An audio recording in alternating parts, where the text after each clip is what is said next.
To fix the problem where your Hotseat in Baldur's Gate 3 is not working on Steam, first of all, you will need to open a page for the game in your Steam. Then in the controller settings, you need to view your controller settings. And then for both of the controllers right here, you need to make sure that the Steam input is disabled. So when it says enable Steam input, just leave it like that. When it says disable Steam input, click on it until it looks just like that for, as I said, both of the controllers.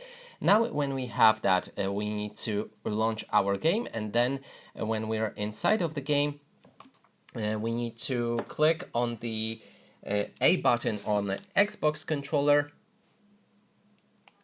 which will basically start the input of your controller. Then to join the game, you can, with another controller, you need to click on the X or A button on another controller, and that way you'll be able to join that game.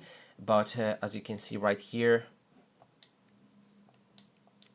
we need to accept on our main controller, and now we have our split screen hot screen set up. And that is basically everything. Thanks so much for watching.